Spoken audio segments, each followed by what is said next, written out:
All right, in 9.4b, we're just going to run through testing a claim about a difference between two means, just for you to have another example. This one through the whole four-step process: state, plan, do, and conclude. So let's just jump in. All right, so Mary Ann and Abigail were shopping for prom shoes and wondered how the prices at Payless compared to the prices of Famous Footwear. At each store, they randomly selected 30 pairs of shoes, that's important, and reported the price of each pair. The table shows the summary statistics for the two samples of shoes. Do these data provide convincing evidence at the alpha equals 0.05 level that shoes cost less on average at Payless than Famous Footwear? So let's think about what that's saying. That's saying that Famous Footwear is greater than Payless, right? So if I want it to be a 0 on the right, I'm doing Famous Footwear minus Payless is greater than 0. Okay, that's what I'm hypothesizing, and this is what it looks like from my hypothesis. Now, we got to state it. So we want to test at alpha equals 0.05 level. Our null is that mu1 minus mu2 is 0. And I can call this the mu of Famous Footwear and the mu of Payless, P for Payless.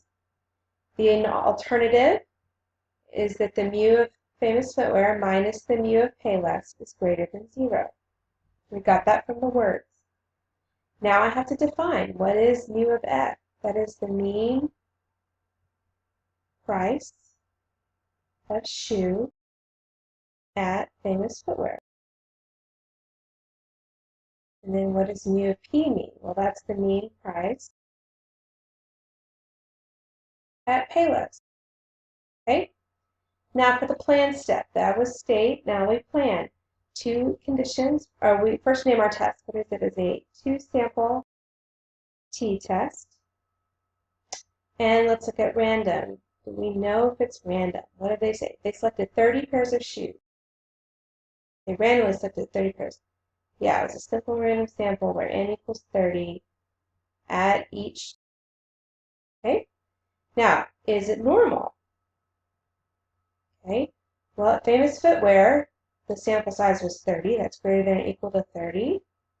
Payless, n was equal to 30. That's greater than or equal to 30. So both of these pass the central limit theorem, so we know it's normal. And now we can move on to the do step. All right, so look, we're going to use our calculator for this. So just remember what our null was. mu1 minus mu2 equals 0.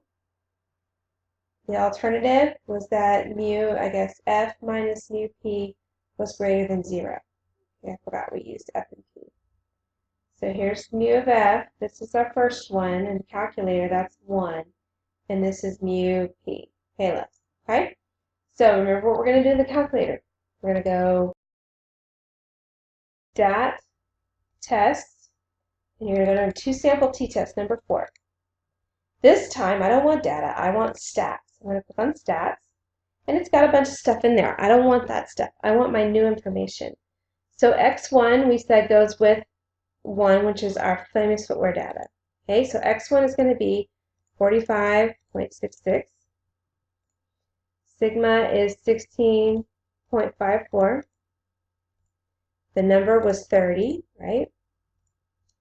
X bar 2 is 21.39. S was 7.47. And N2 was 30 also. Okay, keep scrolling down. Greater than is already highlighted. That's what I wanted. No to pooling. Hit calculate, and there's my values that I needed. Okay. So notice my t-score is 7.325. 7.32. So here's what I would need to do to show my work. Curve 7.325 is really up, way up here actually. So that tells me my p-value is going to be really. So the p-value the calculator gives me is 3.15 times 10 to the negative 9. Don't forget this part. So what does that mean? That means it's approximately 0. Okay, so don't leave that answer. Make it approximately 0. So Now I can make a conclusion. I can say because 0 is less than 0.05, we reject the null.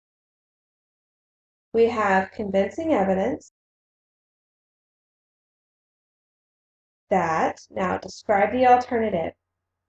The mean shoe cost at Famous Footwear is greater than the mean shoe at Payless. Okay? So what did I do? I restated right here the alternative. Remember we said we restated the alternative, and our original alternative was that the Famous Footwear is greater than Payless. Okay? That's what I'm restating right there. Okay? We reject the null because P is lower than 0.05, which means we have convincing evidence of what? The alternative hypothesis. Okay? Got to be able to put it in words. So this is what we're going to be doing in class, is practicing this some more. Hope that makes a little sense and you're seeing the pattern.